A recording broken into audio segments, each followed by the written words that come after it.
ഇവിടെ മറ്റാരും കളിക്കാൻ വന്നതല്ലേ, എന്താണെന്ന് വെച്ചാൽ നിങ്ങൾ തന്നെ അങ്ങ് തീരുമാനിച്ചോ എന്നും പറഞ്ഞ് ദേഷ്യത്തോടെ ഫ്ലോറിൽ നിന്നും ഇറങ്ങിപ്പോയിരിക്കുകയാണ് ലാലേട്ടൻ.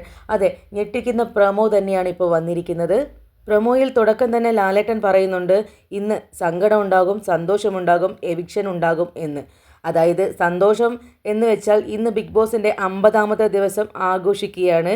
അതേപോലെ തന്നെ ഒരു എവിക്ഷൻ നടക്കും. എവിക്ഷൻ പ്രോസസ്സ് നടക്കുമ്പോൾ ലാലേട്ടൻ ഒരു കാർഡ് പൊക്കി പിടിക്കുന്നുണ്ട്. അതിൽ 1 എന്ന് എഴുതിയിട്ടുണ്ടായിരുന്നു. ലാലേട്ടൻ പറയുന്നു, എനിക്ക് 1ാമത്തെ നമ്പറാണ് കിട്ടിയത് എന്ന്.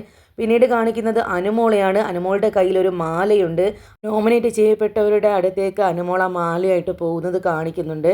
ആദിലയുടെ അടുത്ത് നിൽക്കുന്നതായിട്ടാണ് കാണിക്കുന്നത്. ഒപ്പം തന്നെ നൂറ കരഞ്ഞുകൊണ്ട് ഓടുന്നതായിട്ടും കാണിക്കുന്നുണ്ട്. ആ നേരത്താണ് ലാലേട്ടൻ പറയുന്നത്, അനുമോൾ, നൂറ, ഇവിടെ മറ്റാരും കളിക്കാൻ വന്നതല്ലേ, ഒരു കാര്യം ചെയ്, നിങ്ങൾ എന്താണെന്ന് തീരുമാനിച്ചോ, ഞാൻ പോവുകയാണ് എന്ന് പറഞ്ഞ് ബിഗ് ബോസിനോട് എന്ത് വേണമെങ്കിലും തീരുമാനിക്കാം എന്നും പറഞ്ഞിട്ടാണ് ലാലേട്ടൻ ഇറങ്ങി പോകുന്നത്. എനിക്ക് തോന്നുന്നു ഈ ഒരു വീക്കിൽ എഡിഷൻ നടക്കാനുള്ള സാധ്യത കുറവാണ്. കാരണം 50ാമത്തെ ദിവസം ആഘോഷിക്കുന്നതിനിടയിൽ ചിലപ്പോൾ ഈ ഒരു എവിഷൻ നടത്താൻ സാധ്യതയില്ല. ഇഫായ വ്യക്തിയുടെ കഴുത്തിലേക്ക് മാലയിടാൻ വേണ്ടിയിട്ടാണ് അനുമോളോട് പറഞ്ഞതെങ്കിൽ അനുമോൾ ചിലപ്പോൾ ആദിലയുടെ കഴുത്തിൽ മാല ഇട്ടിട്ടുണ്ടാവും. അതുകൊണ്ട് സന്തോഷം കൊണ്ടായിരിക്കാം നൂറ വന്നിട്ടുണ്ടാവുക. അതിനെതിരെ ആയിരിക്കാം ലാലേട്ടൻ സംസാരിച്ചിട്ടുണ്ടാവുക. ഇന്നൊരു എവിഷൻ നടക്കുന്നില്ല എങ്കിൽ ഒരു സത്യം പറയാതിരിക്കാൻ വയ്യ.